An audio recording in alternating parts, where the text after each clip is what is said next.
Hello and welcome to Crochet Business School podcast. I'm Kelly and I'm here to help you discover all the ways that you can create your own dream crochet business. Your business does not have to look the same as anyone else's, and you can do it the way you want. So what do we have on the podcast today? Building a list. Building a list means to start a newsletter and to collect email addresses. The idea behind this is that unlike social media, where you can't control who sees your posts and how many of your followers you appear in feeds every day, your newsletter, you can guarantee that you'll end up in their inbox. It's then just a case of whether they choose to open the email or not. This means you have a much more reliable method of speaking to your audience than you do using just social media. This means if you have an offer to promote, you can guarantee you have a chance of every single member of your email list seeing it. If you were to post the offer just on social media, you may only get 10% of your followers seeing it. So a newsletter, it gives you a much greater chance of your content being seen. Newsletters are fairly easy to set up. I use MailerLite and I highly recommend that. There are other email programs available as well. MailChimp is one of the most famous, but not as good as it used to be. At least the free option isn't. If you're willing to pay, you can get access to all their features. There are programs that have all the bells and whistles, like ConvertKit. That, when you're starting out, is too much. It's quite expensive, and the email list is only part of what it offers. So stick with something simple.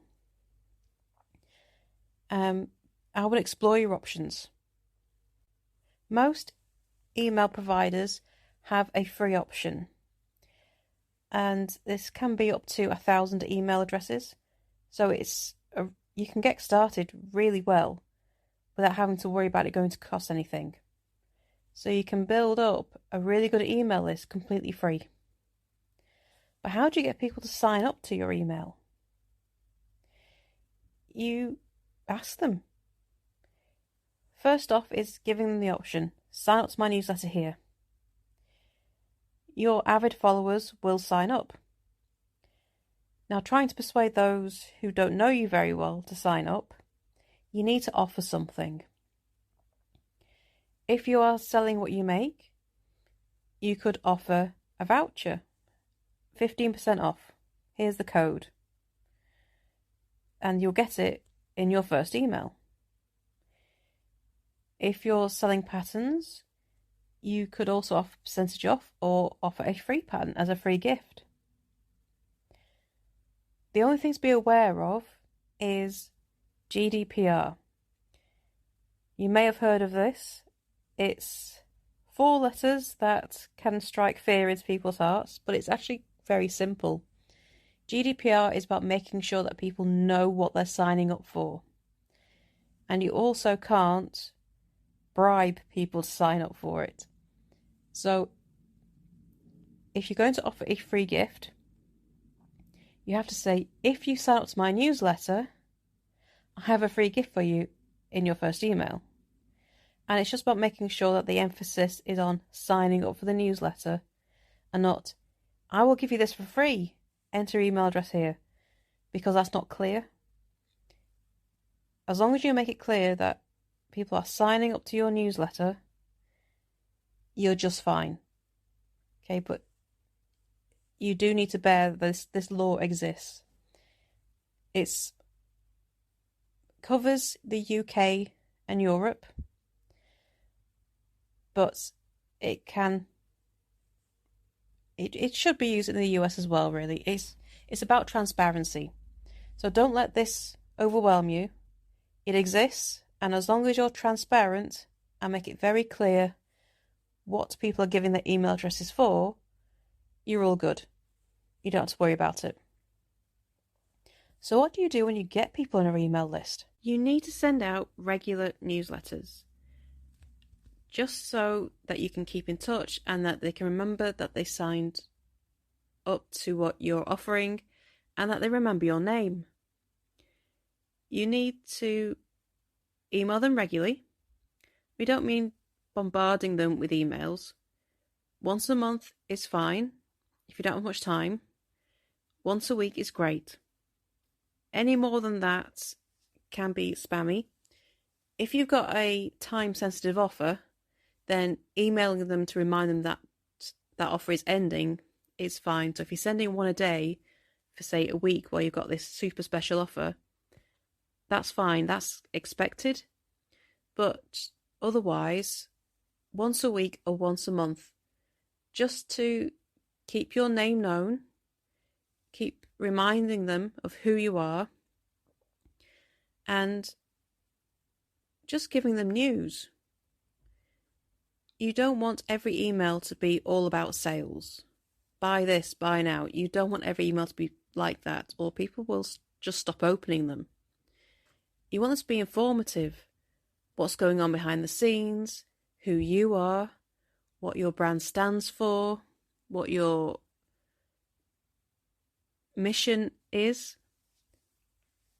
You need them to be a way of getting to know your audience, of them getting to know you, so that they feel more involved and connected. And your emails are a great way to do this because they are guaranteed to be in their inbox. It's so much more reliable than social media.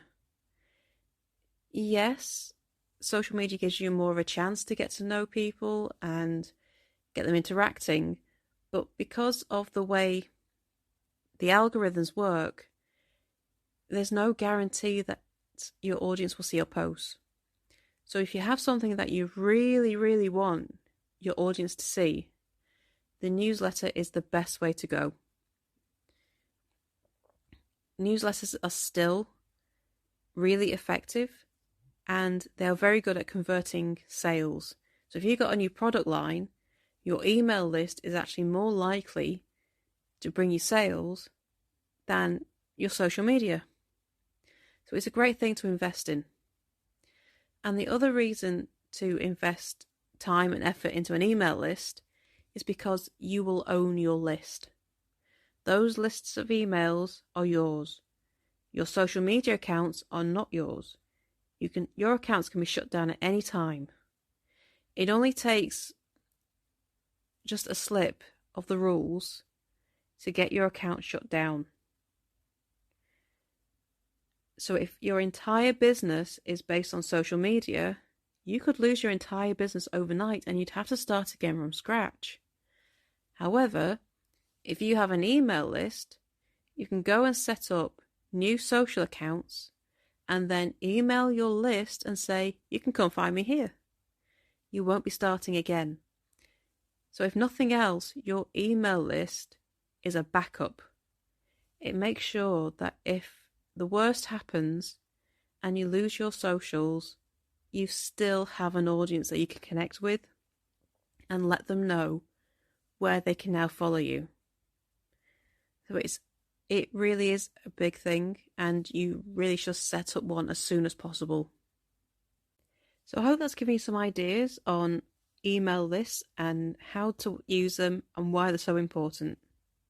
Thank you for joining me today, and I hope this has given you something to think about and something to incorporate into your business so you can grow those crochet sales. If you have any questions and would like to carry on the conversation more, then come on over to our Facebook community, the Crochet Seller Support Group, and you can ask your questions and get the support you need from fellow crocheters, and I'll be in there too. You can also join our newsletter list for tips and advice straight to your inbox, and stick around for the next podcast. It'll be out again in a few days' time.